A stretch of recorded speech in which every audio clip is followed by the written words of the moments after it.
আসসালামু আলাইকুম বন্ধুরা, আজকের মতো আরেকটি ব্লগ শুরু করছি। আজকের ব্লগটির বিষয়টি হচ্ছে আমি কেন মালয়েশিয়া ছেড়ে দুবাইতে আসলাম এবং কি কারণে আমি দুবাইতে আসছি সেটা নিয়ে বলব। আর এরপরে একটি ভিডিও থাকবে দুবাই ভার্সেস মালয়েশিয়া অথবা মালয়েশিয়া ভার্সেস দুবাই, এখানকার সুযোগ সুবিধা অসুবিধা এবং কী কারণে আমি মুভ করেছি সেগুলো নিয়ে এই বিষয়ে ভিডিওতে বিস্তারিত বলবো। তো চলুন, আর আমি অফিসে যাওয়ার সময় সকালবেলা হচ্ছে ভিডিওটা করতেছি, চলুন আপনাদেরকে বিস্তারিত ভিডিওতে বলে দিচ্ছি। তো প্রতিদিন সকালে উঠে অফিসে যাচ্ছি প্রতিদিনের মতোই। আজকে ওয়েদারটা হচ্ছে একটু মেঘাচ্ছন্ন এবং শীত আছে, বাট তেমন একটা বেশি না।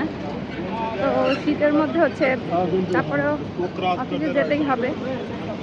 আমরা অফিসিয়াল ড্রেস আপ হচ্ছে ব্ল্যাক, সব কিছু ব্ল্যাক। এখানে হোটেল মানে হচ্ছে ব্ল্যাক কালার থাকতে হবে সব কিছু।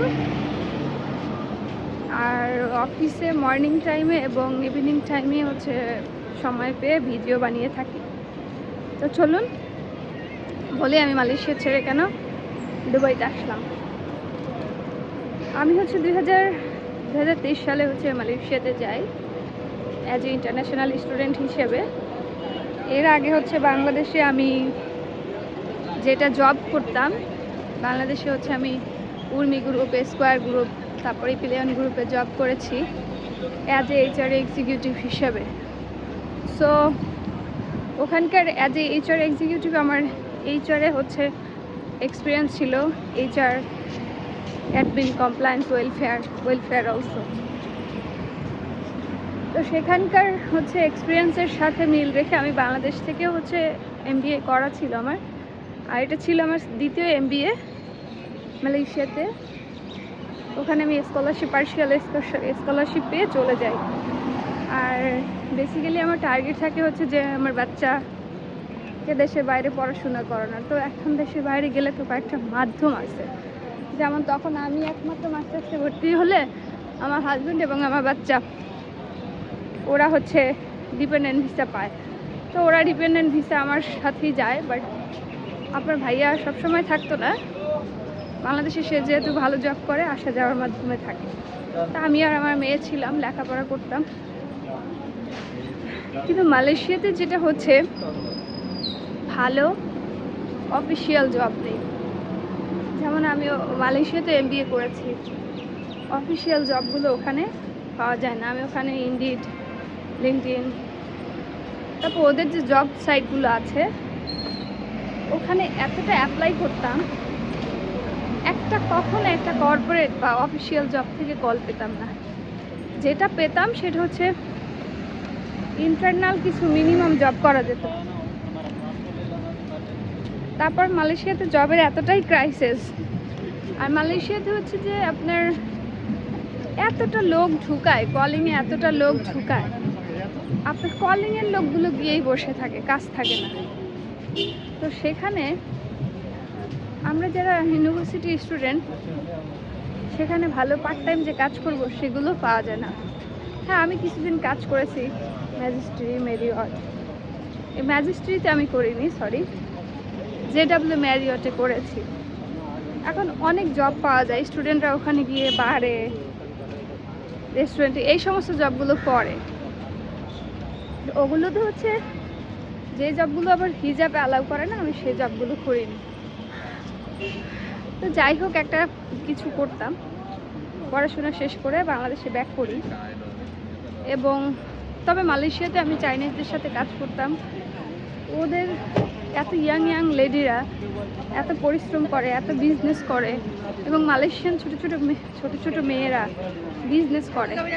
তো সেই ক্ষেত্রে আমি অনেক চেষ্টা করেছি যে একটা বিজনেস করার জন্য, বা একটা ট্রাভেলসে কাজ করতাম, সেখান থেকে একটা কফি শপ বা জুস বার দেওয়া যায় কিনা। তো ওখানে বিজনেস দেওয়াটা আবার একটা আইনিভাবে, প্রথম কথা অনেক টাকার দরকার, আইনিভাবে হচ্ছে আপনার অনেক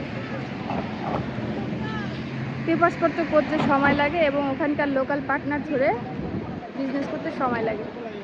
তো অনেক এই হচ্ছে ব্যাপারগুলো। আর জবের দিক থেকে মালয়েশিয়া একদম ভালো না। আর আমি যেটা বলে দিচ্ছি, স্টুডেন্টরা, বিশেষ করে যারা স্টুডেন্ট ভিসায় এজেন্সির সাথে দ্বারস্থ হয়ে যান, কথা বলেন, দেখেন এজেন্সি আপনাদেরকে ফাইল প্রসেসিং করে দিলেই সে টাকা পাবে, তাদের কোনো সমস্যা নেই।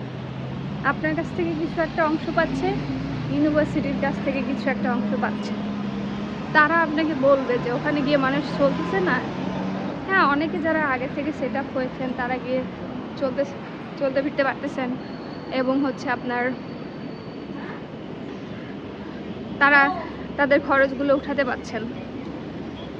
আপনি ধরেন মালয়েশিয়াতে কারা ভালো থাকবে? যাদের রিসার্চ পাবলিকেশন আছে, যারা স্কলার। এখন সবাই তো স্কলার হয় না, মিডিয়াম ক্যাটাগরি, ধরেন একদম ফার্স্ট লেভেল, মিডিলে যারা থাকে লোয়ার লেভেল। কথা সাপোজ লোয়ার লেভেল লোকেরা যে কোনো কাজ। আবার দেখেন মালয়েশিয়াতে যারা ইলেকট্রিশিয়ান, প্লাম্বার, বুচার, এদের প্রচুর চাকরি। শেফ, একজন শেফ ওখানে কম হলেও সে যদি একদম অ্যাসিস্ট্যান্ট শেফও হয়, শেফ হলে সে 5,000 রিঙ্গিত স্যালারি পাবে। তো বাংলা টাকায় বেশ ভালো টাকা। টেকনিক্যাল পেশাগুলোতে আপনার কাজ আছে। তো এরপরে আসতেছে যে আপনার এই হলো মালয়েশিয়ার ব্যাপারটা। এখন যারা ধরেন ভালোভাবে মিডিয়াম পাস করছে, 100-তে 100 পায়নি, 70 পেয়েছে, 60 পেয়েছে, তারা তো মিডল স্তরেই বসে আছে।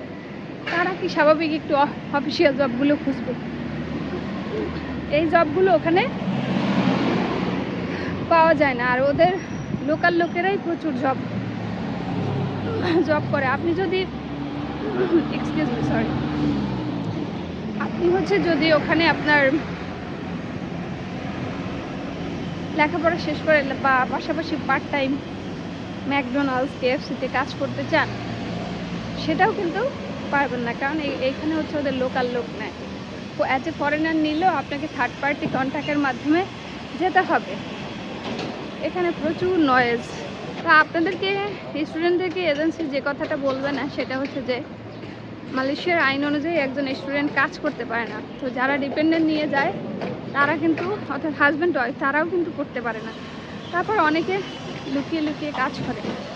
তো মালয়েশিয়াতে হচ্ছে যে আপনার এইগুলো খুবই অবৈধ, এবং প্রতিনিয়ত পুলিশ থাকে। হাই, ওয়ালাইকুম আসসালাম, meet my colleague, hi. So আমরা এখন এখানে ওয়েট করতেছি, হচ্ছে আমার অফিস গাড়ি আসবে, আমার কলিগ এখানে আছে। তা এরপরে হচ্ছে যেটা হচ্ছে যে আপনি যখন কাজ করতে পারবেন না, আমার ইউনিভার্সিটি রিসেন্টলি হচ্ছে একটা নোটিশ দিয়েছে যে আমাদের কয়েকজন স্টুডেন্টকে পুলিশ ধরে নিয়ে গেছে। সো জানি না ভিডিওতে এই কথাটা বলা ঠিক হচ্ছে কিনা। সো অনেক কিছু আসলে ভিডিওতে বলা যায় না, তাহলে আবার রেস্ট্রিকশন আসে।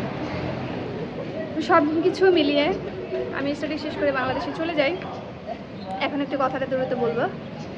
তো তারপরে হচ্ছে স্টাডি শেষ করে বাংলাদেশে চলে যাওয়ার পরে হচ্ছে আপনারা, আমার চিন্তা ভাবনা যে বিদেশ থেকে বিজনেস করবো, যেহেতু BBA করেছি, HRA MBA করেছি, 2টা MBA করেছি আমি। সো আমাকে বিজনেস করতে হবে। দ্যাটস ওয়াই হচ্ছে এর আগে আমি 24 সালে হচ্ছে দুবাইতে ট্যুর করে যাই। তখন থেকে আমি জানি যে দুবাই একটা সুন্দর জায়গা যেখানে হচ্ছে বিজনেস করা যায়। তো দ্যাটস ওয়াই এখানে এসে প্রচুর রিসার্চ করতে থাকি। ইনশাল্লাহ এখানে বিজনেস করব। আর বিজনেসের জন্য বা চাকরির জন্য, দেখেন আমি কিন্তু পড়াশোনার পাশাপাশি এখন আমাকে মিনিমাম এখানে 6 মাস কাজ করতে হবে, বিকজ আমাকে কাগজপত্র করতে হবে। এখানে তো আমি বসে থাকবো না। দ্যাটস ওয়াই আমি এখানে জব করতেছি। আর এখানে হচ্ছে আপনার আমি আসার মধ্যে 1 মাসের মধ্যে 3টে জব পেয়ে গেছি। এখানে এসে মিনিমাম জবগুলো পাওয়া যাবে মিনিমাম স্যালারিতে, বাট দুবাই কাজ আছে। কারণ এখানে আমি একটা জিনিস দেখেছি যে মালয়েশিয়াতে লোকাল লোক সব জায়গায় কাজ করে কম বেশি, কিন্তু আপনি দুবাইতে, আমি এখানে আসার পর 1-1.5 মাসের মধ্যে আমি এখন পর্যন্ত লোকাল লোক সরকারি অফিস ছাড়া দেখিনি। কারণ এরা ধনী, এরা তো কাজ করতে হয় না, আর এরা কাজ করে বড় বড় ডিল প্রজেক্টগুলো। সো এদের এই জবগুলো করতে হয় না। তো যাই হোক, এই হচ্ছে আমার মালয়েশিয়া থেকে দুবাই আসার কারণ। তো দোয়া করবেন সবাই। আর এখান থেকে হচ্ছে ইজিলি, যেমন আমি 8টা কান্ট্রি ঘুরতে পারবো অন অ্যারাইভাল, এবং আমি প্রচুর ট্যুর করি। এই সমস্ত কারণেই আবার এখান থেকে ধরেন ইউরোপের কাছে একটু এগিয়ে, ট্যুরের খরচটা কম, প্লেন ফেয়ারটা কম এখান থেকে। মালয়েশিয়া থেকে বেশি। এই সমস্ত রিজনে আমি সব পড়াশোনা শেষ করে আমি কান্ট্রিটা চেঞ্জ করেছি। পরবর্তী ভিডিওতে দুবাই ভার্সেস মালয়েশিয়া নিয়ে সুবিধা অসুবিধা নিয়ে ভিডিও করব। যারা আমার ভিডিওটি দেখছেন লাইক, কমেন্ট, সাবস্ক্রাইব করে জানাবেন। ধন্যবাদ সবাই।